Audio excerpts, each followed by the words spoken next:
One thing I want to talk about today is engaging with a conspiracy theorist. You know, when you talk to them, when you debate with them, or when you try and leave a comment. Now, one of the things that's really got to me recently is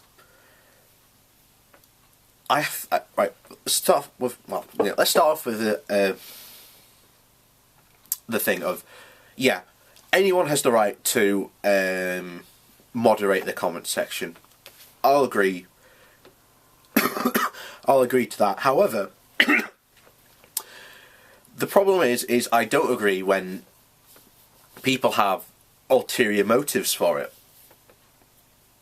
such as conspiracy theorists who basically will say, well, I'm trying to make sure that disinformation isn't spread.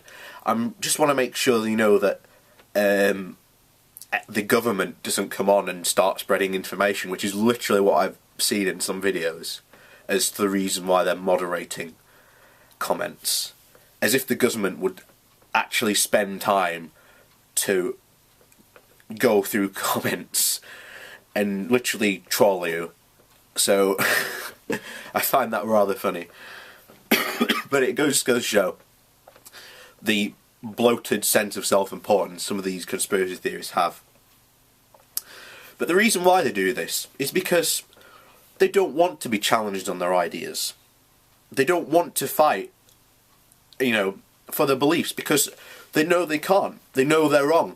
They know that I secretly, well, I don't secretly know. I know that every conspiracy theorist knows that all their theories do not have any evidence to support it, and they cannot support that argument that they are making. Because yesterday I left a comment on a guy's thing, and I basically, you know, just asked him questions about, well, why hasn't the guy done this? You know, can this guy prove this? And then he literally sends me an email of, I moderate my comments to stop evil from spreading.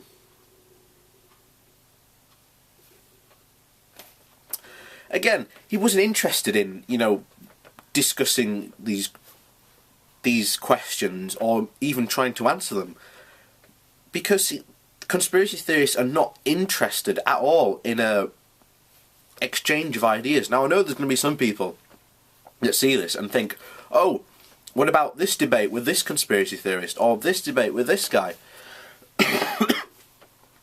Well, when you actually go and look at those debates, what happens?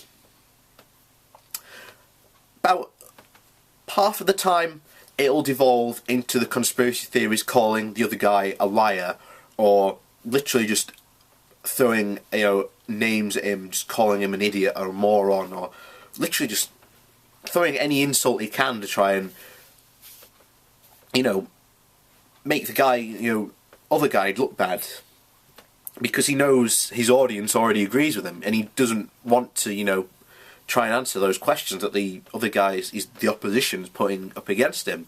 So the only way he can respond is, I'm just going to insult the guy and just hope he goes away, or until, you know, the debate's over.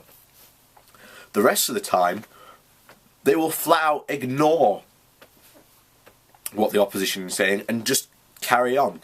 It doesn't matter that the opposition's just proven him wrong. You know, one of the best examples of this is the loose change versus popular mechanics that they did, and that just boiled down to Jason Burmis no longer being able to answer questions, just comes out and calls the guy an out-and-out liar, and the popular mechanics guy just sit there and just laugh at him. So I often say this to conspiracy theorists all the time in all my videos or in comments. I'm willing to have a discussion with you. You know, put your ideas forward. Show me your evidence. The number of times I've said to a conspiracy theorist, show me your evidence, and they do not show it because they know that I'm going to look at it with a critical eye, and that they don't want their beliefs in that way to be challenged. It's exactly the same way you look when atheists challenge Christians on this. They don't want the beliefs to be challenged, so they'll do anything they can to try and sort of ignore it, get rid of it, or just out and out just not allow the discussion to even take place. So this is sort of my call to any conspiracy theorists out there. Show me your evidence. Let's have a debate of your evidence. If you're not too afraid to discuss it, let's discuss it. Because I'm more than willing to have a look at your evidence and discuss it.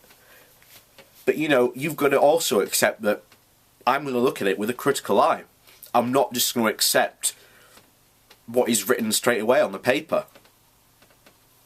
So, to all conspiracy theorists, please, show me your evidence.